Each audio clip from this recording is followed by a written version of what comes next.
Hey everyone, welcome to this special edition of Get Out and Explore with John. So I've been spending the weekend here camping at Cape Henlopen State Park in Delaware, and I just picked a random weekend, but luckily for me, they're having a special event this weekend at Fort Miles, which is in the state park. It's part of the decommissioned military base here along the shoreline of Delaware. But they're doing a Delaware Defense Day special event. They're going to be having exhibits set up.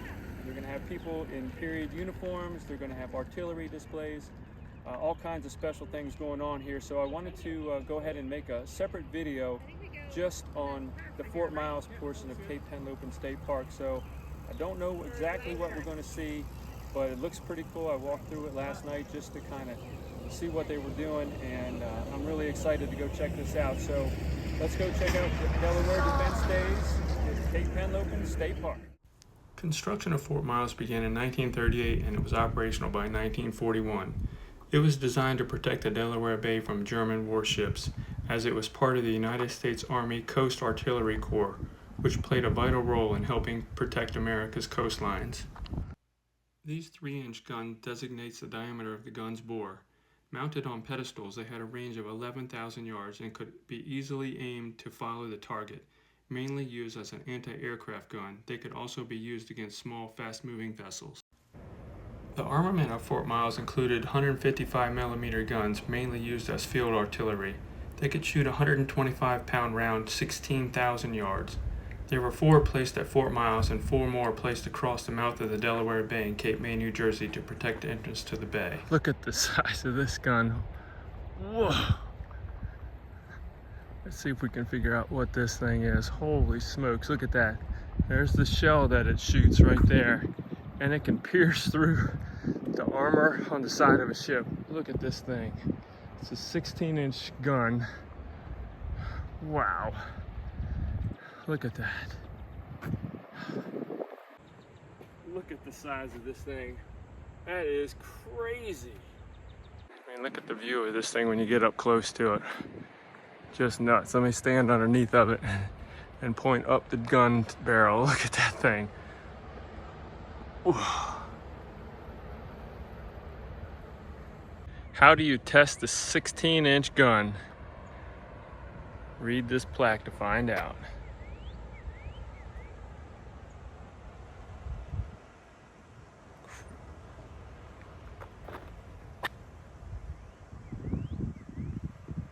First we saw those 3-inch guns back there by the buildings, then that 16-inch monster, and over here we have an 8-inch gun. This is a Mark 7 Model 2, and here it is. You can see from the back of the gun itself, and if I stand up on this here, you can see there's the shoreline, so that's what they were protecting, the mouth of the Delaware Bay.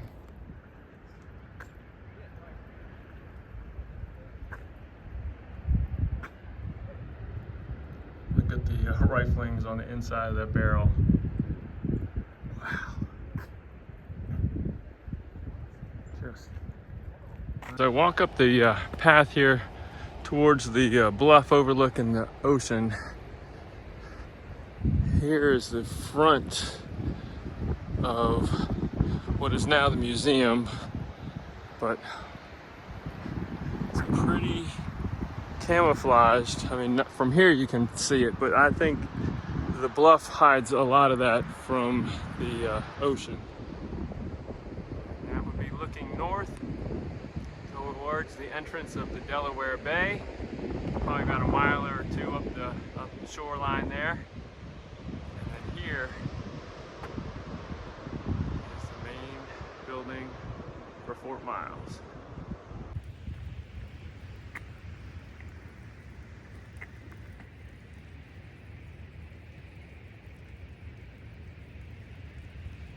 Right behind me is one of the numerous observation towers they had here at Fort Miles. I don't know if it's open, but I'm going to take a walk over there and check it out. Hopefully I can get up to the top and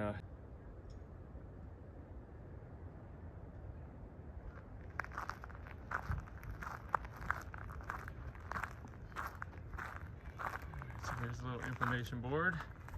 I'm going to stop the video here and read all about the observation tower. I'm sure there's some awesome information on there. Let's go check it out. I'm going to say that thing's probably about, I don't know, 80 to 100 feet tall. I'm sure you get a good view. Oh yeah, it is still open. All right, cool.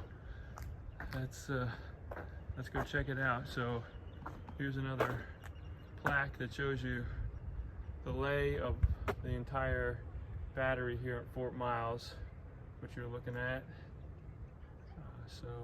All right, cool. Let's go check this out.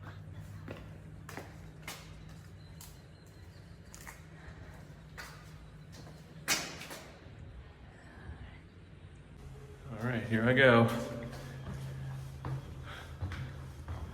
As I've said in numerous videos before, not good with heights, but this thing's caged in here, so I feel pretty safe. And these stairs are not open like some of the other towers that I've been up, so this isn't too bad.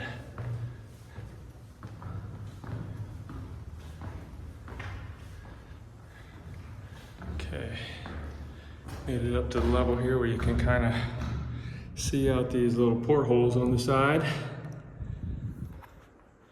can see how tall or how high we are up off the ground for now. Let me see. If I stick my camera out without dropping it.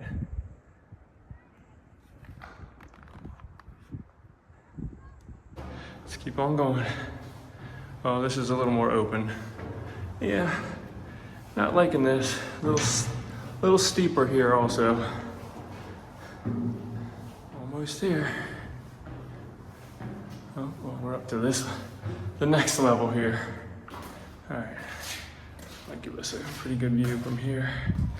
All right. Up here on this side is where we're looking north towards the Delaware Bay. I think we got one more level to go to get to the very top.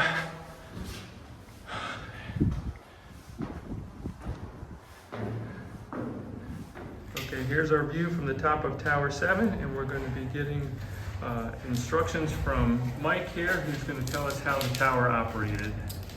So, my name is Mike Rogers, and I'm a volunteer here with Cape Henlopen State Park, and you're standing in, or you're watching a video being taken in the top of what's called Fire Control Tower. So these fire control towers are dotted all along the Delaware coastline, and what they're for is to create 2 points on the triangle. And these towers then are able to direct fire for the major gun batteries that are here at Fort Miles. So if we have 2 points, 2 known points on the coast, and we can measure the distance between those points, you can think of those as kind of like the eyes of Fort Miles. And each one of those points are using a scope, which is behind me here. This is an azimuth instrument. It's an M1910A1 azimuth scope. And that scope is calibrated 0 to the corresponding tower. So with that scope, we can measure the angle between that baseline and the line of sight out to our target, which is the ship out in the water that we're trying to hit. So if we know that angle on 2 sides of the triangle, then we can calculate the position of that 3rd point of the triangle out in the water. So those are the eyes of Fort Miles. That information is sent then down to a plotting room, and that plotting room takes all of that data and puts it together on a plotting table, and they work out what's called a firing solution. So they're doing all the math, they're doing the thinking, and that plotting crew is taking into account a bunch of different variables, not just where the ship is in the water, but also the direction the ship is moving, the speed the ship is moving, the tides, which is going to give the z-axis up and down where the ship is in the water. You've got different weather factors that you need to take into consideration. What's the wind speed? What's the wind direction? How dense is the air? Because that's going to affect how the shell flies through the air. We have to worry about other weather conditions. Precipitation can even throw off the trajectory of the shell. And then we've also got to worry about the curvature of the planet in some of the longer ranged weapons. So all of that information is put together into what's called a firing solution. So that's the brain. So the brain now takes that firing solution and sends it out to the gun crews. The gun crews then set the weapon at the point that they're told to set it. and then they use what's called a time interval bell to keep them on time so that they're firing that weapon at exactly the right time. So that shell makes it to where the ship is in the water at precisely the correct time. So if you think of the guns as the arms of Fort Miles, now we're putting it all together. And just like a quarterback uses his eyes to see where a receiver is on the field, his brain then tells his arm how hard to throw the ball, how much to lead that receiver on the field to get that ball to the target or to the receiver. Fort Miles is doing the same thing. The towers are telling the plotting room how far away the target is, and the plotting room then tells the gun where that shell needs to go to meet its target out in the water. So these towers are an integral part of that process. All right. Thank you very much, Mike.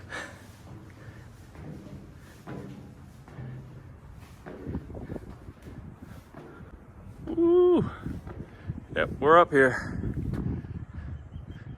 Okay. Let's see. Let's go this way. That's the bay over there. You can see the lighthouse and the breakwater. And over this way is the Atlantic Ocean. And there's Fort Miles. All the buildings there. The big guns back here, closer to the shoreline, and the main compound underneath of that dune back there. That's the museum now. Okay, as you can see, somebody has conveniently cut a hole in this fence here for us to stick our camera out without dropping it. And that's where we came in, way down there. That was a pretty cool experience getting up to the top there. There she is right behind me there. Pretty cool. All right, so like I said, there was a number of these observation towers. I think this is the only one that you can actually go up into currently, but yeah, if you get over here, definitely check it out. That thing is pretty cool, even though I'm scared of heights. I definitely enjoyed that. This is the morale building, and I just walked in here and I got an awesome history lesson from this gentleman here, Bob, who's going to tell us about V-mail. How you doing? Thanks for coming in. This morale building is broken down into separate sections where this is the post office from World War II, all with original mail, original gear, mail bags, a small display about V-mail or victory mail and how it was processed and developed.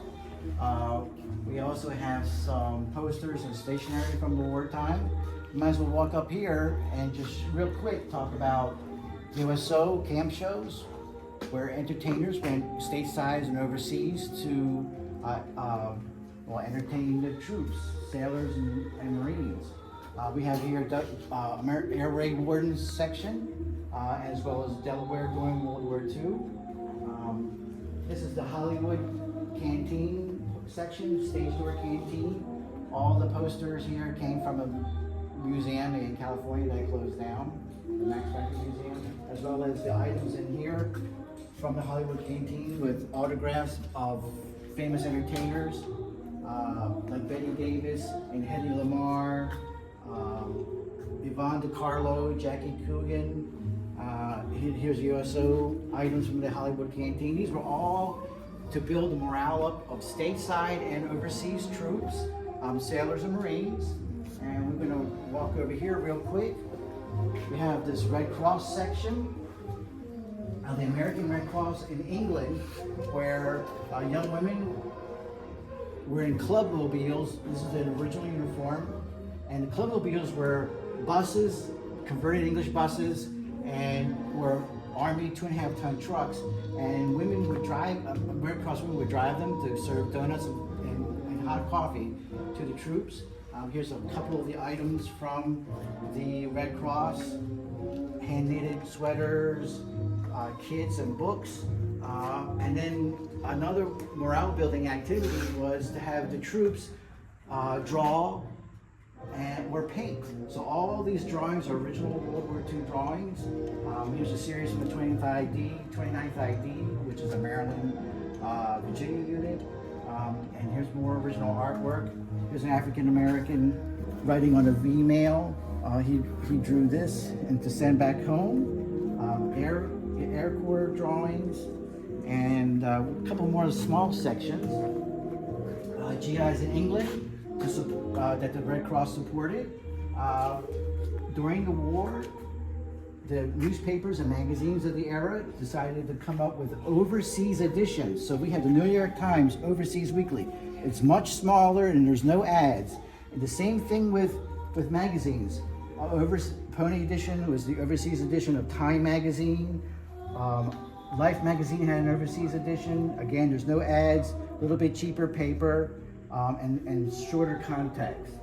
Army Emergency Relief was a fundraising effort to help GIs who needed money for various reasons or support. And these were fundraisers. Irving Berlin did a show called This is the Army. It's a fundraiser for Army Emergency Relief where they raised $5 or $6 million. Here's another fundraiser.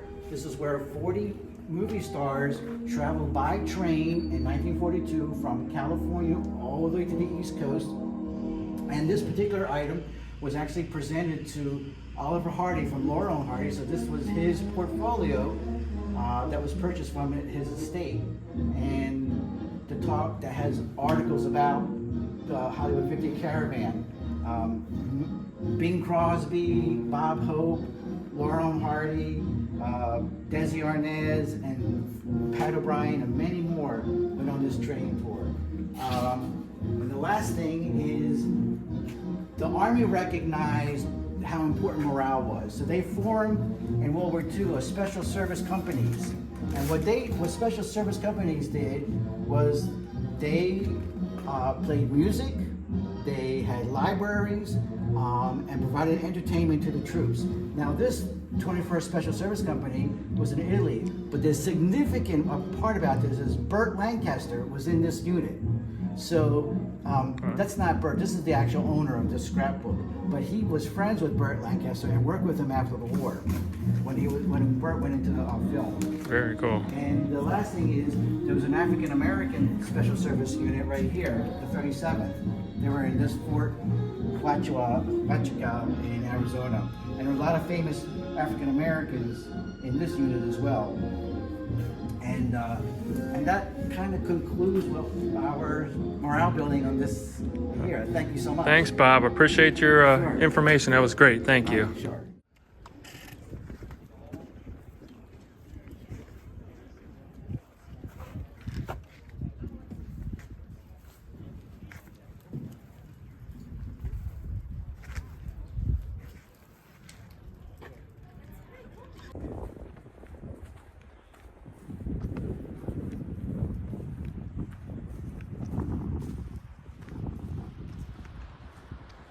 So let's go up the ladder here and check out the mobile artillery piece.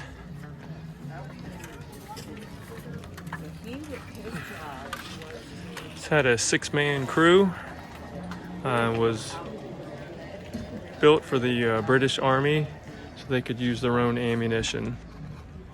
Logistically, it just worked out better that they had their own vehicles with their guns on them. Pretty cool though. During World War II, the U.S. coastal artillery batteries were equipped with 4 90mm guns, 2 fixed and 2 mobile like the one we see here. Fort Miles had 3 such batteries during the 1940s. Batteries 5A and 5B were located on the north end of what is known as the Point in Cape Henlopen State Park, and Battery 7 was located across the mouth of the bay in Cape May, New Jersey. These guns were capable of firing 20 rounds per minute. So tell me about your awesome motorcycle. My awesome motorcycle? Isn't that yours? Mine is a 1994 BMW. How about this awesome this motorcycle? one. This is a replica of a 42-ish BMW that the Germans would have used. Oh, is it? Okay. Now, they wouldn't have shown up here in the States, but we happened to steal one and brought it to Aberdeen Proving Grounds just to see what it would do. We did the same thing as everybody did. Yeah. It's a bit newer, but we backdated it as much as we can for the moment. one is 50 grand. Oh, gee. Whoa.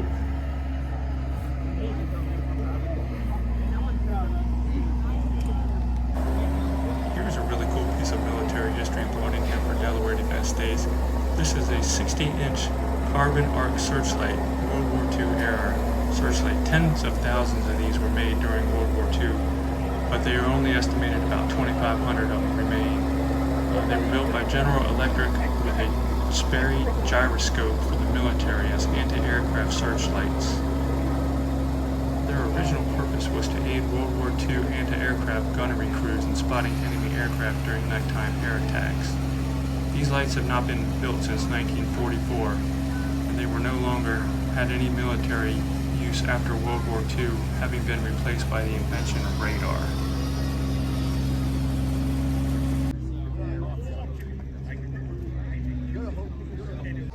Alright, so this is what the inside of one of the barrack buildings would look like. They had cots set up, and each soldier would have their own foot locker. Possibly a table or two in here. And here's a close-up of what would be in the foot locker. And then right down here at the end, each end of the building, they would have a rifle rack to store their weapons. It depends on what you think is valuable. I mean, they're not as valuable as, say, like a muscle car from the 70s, but I mean, like that Jeep probably now, without all the weaponry and stuff, probably about $50,000.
Alright, so I spoke to one of the volunteers, and they said that the 16-inch gun that we see here is one that was on the battleship Missouri, and it was the center gun, and the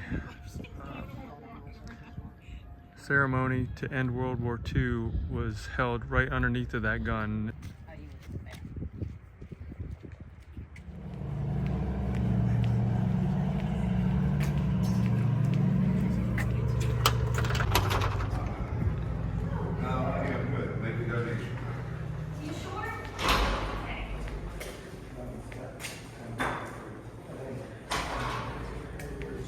Just entered into the museum here. It's a $6 admission fee, unless you're a veteran, which I am, so I got in for free. That's pretty cool. So they said it's about a 420 feet down to the other end of the bunker here, so we're going to go check it out and see what we can find. Here's an absolutely amazing piece of American military history. This is actually a piece from the USS Arizona, on display here at Fort Miles. The Navy began salvaging pieces of the Arizona almost immediately after the attack, as the ship was damaged beyond repair. In 1995, the USS Arizona Relics Program was born when Congress authorized the Navy to award pieces of the wreck to museums and educational institutions. In 2018, Fort Miles petitioned for a piece of the relic, and 2 years later, the 650-pound piece of the Arizona was brought to Fort Miles. I am in now what was the powder magazine for the North guns at Fort Miles here. The room that we just went through with the models, that was the ammunition room. And then there's just some displays here that show the fortifications and defenses of the Delaware Bay here.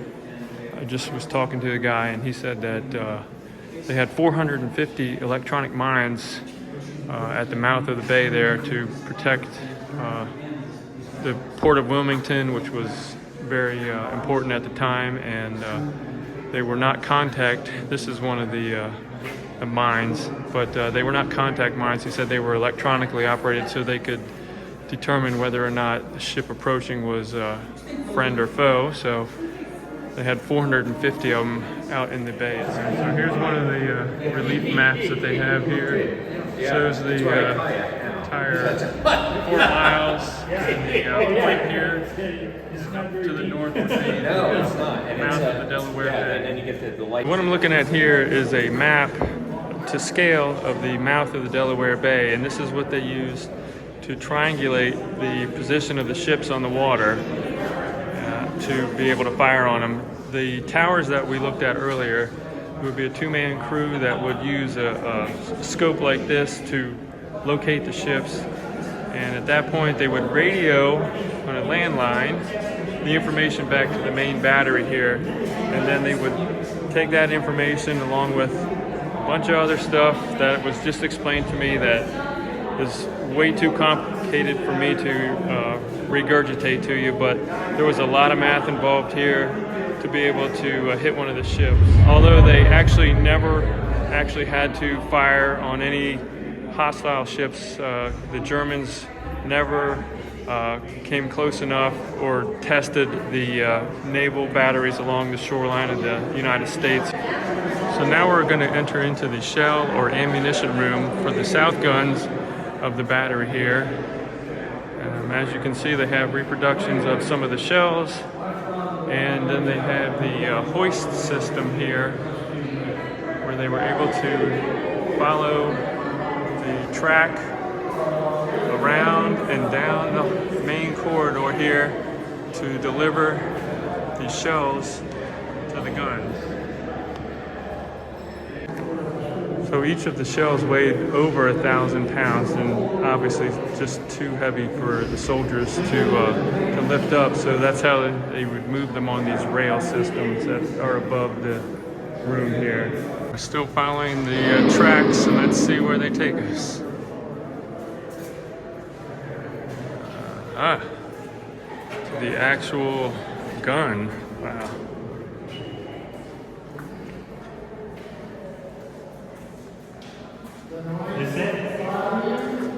Look at the size of that thing. Holy smokes. This is the south gun room of Battery 519. There were 2 guns in this battery, one in the south gun room, one in the north gun room. Each of them was a 12-inch gun. This is a pattern from 1895. That's when it was designed. Gun. Built in 1911. Okay? It was on the battleship Wyoming. Many of the guns in the coastal artillery came from the Navy, old ships in the Navy. They used them then as coastal defense guns. Okay? This one was not here, however. This one was on the Wyoming. We had one like it here. 1895, 12-inch, and both of them were here. The guns that were here in 1946 were taken out and melted down. So they either became razor blades or Buicks or something. Okay? We got this one from the Navy and brought it up here and placed it into a test stand. The reason I mention it's a test stand is because these guns were designed to go left and right, which is azimuth, okay, and up and down, which is your range for how far out you want to shoot. Okay, if you had talked to the folks in the plotting room, they told you that there was this approach to setting a firing solution, right? And once you had the firing solution, you would call it into the gun room. Okay, they used those phones to call it in. Had one phone for range, one phone for azimuth, one was the command phone to give orders, called the order phone, and then there was a check net. And the check net was just a line back to the PSR to tell them we're ready and everything's working. Okay? So you had 4 guys there on the phones. There were 24 people in here. It took 48 total to fire this gun. 19 were in the shell room and the powder room, getting the shells and powder ready and bringing them forward. The other 24 were in here. Okay? You had 5 on this breach. You had 3 down here in the well. All this metal was gone. This is so I don't fall in to the pit. Okay? We had 3 on this side and 3 on the other side. 1 for azimuth, 1 for range. Okay? 5 people dealt with the breach.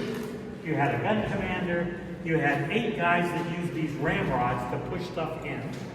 Okay? And that was your complement of people. That's what they did. Because of the echo in here, there were only certain people who were allowed to say certain things. And they were usually 1 or 2 word commands. And so, for instance, if they fired this gun off and they heard a which means that the primer went, but then they heard no big boom, that's how misfire. And they would yell out misfire. And then they had a drill for what to do in the case of a misfire. But there were very few commands that people were allowed to give. You were not allowed to just talk in general. The reason you have those boards there is you didn't want anybody to misunderstand the command. Okay? And so if it was going to be azimuth 126, you didn't want them thinking saying you said 129. So they would put them on the board, flip the board, and you had your directions. You did not talk in here because of the echo. Okay? So what we're going to do now, if you're willing, is to do a practice run of loading and firing this gun. Sound like a good idea? Okay. Absolutely. I need volunteers for this. I need 2 volunteers for this cart area there.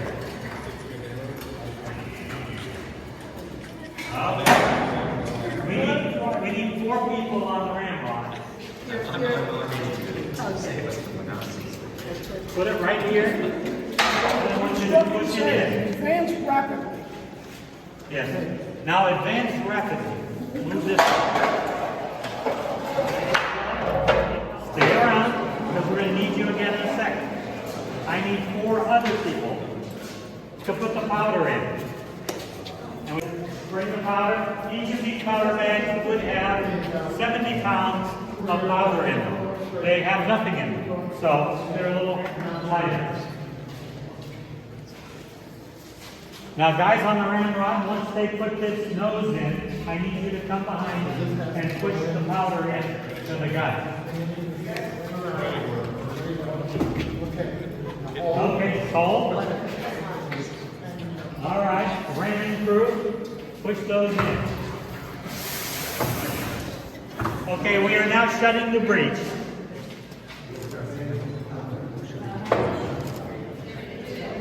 Now keep going, crank. There we go.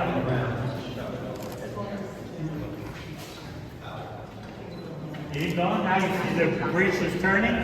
That's locking in place now. Now we need to raise the gun to fire. Remember, they had 24 people. Okay, now the gun will slowly raise. It used to raise really fast in World War II. But it's 113 years old. That's just like me. It doesn't go as fast as it used to. Now I need somebody who's not strong and not very tall to fire the gun. Now, if you were talking to the people that showed you the chart, the PSR, okay, the plotting room, they would call in a solution set onto these phones. People would take that information and put it on these easels here, okay, and that way they could see from the pit on each side. There'd be 3 guys on each side. They'd be worried about azimuth and range. You had 5 people right here for the breach. The 3rd guy in the breach team was the guy who actually did the firing. It was guys, by the way. You had 2 people that would move this. You had 8 people on those ramrods, shoving it in. And that's how they were able to do it so fast. But you would get your command to fire based on the timing. They told you in the PSR that a bell rang every 30 seconds. Okay, this is the bell. Okay, so we're putting that bell on. Okay, there we go. Now the next time you hear those bells, when you hear that third bell, you pull the trigger. That's your direction to fire. You would want to fire here, and then 30 seconds later when it rang next, they'd fire on the other side. You did that so that you could tell where your shot was landing. If you shot at the same time, fire. Okay, that's 1/10. That's 1/10 the sound of the real thing. So you always fired in sequence, and the reason for that was if one of you missed, you wanted to know which one was missing, right? And if you both fired at the same time, you wouldn't know which one had missed, which one had hit. So you fired at separate times. Man, what an awesome event they had here today. The displays that they had, people walking around that you could talk to, the reenactors. Man, I really had a good time. Got to go through the museum and see how Fort Miles operated. Learned a lot about the history of the coastal defenses during World War II. Yeah, and I mean, look at these guns they got here. This is just an awesome place. If you're ever at Cape Henlopen, definitely come over here and check out Fort Miles. But hopefully you liked the video and what you saw here. Hopefully you learned a little bit about Fort Miles. So consider giving me a thumbs up and subscribing to the channel, because like I always say, you never know what you're going to see when you get out and explore with John.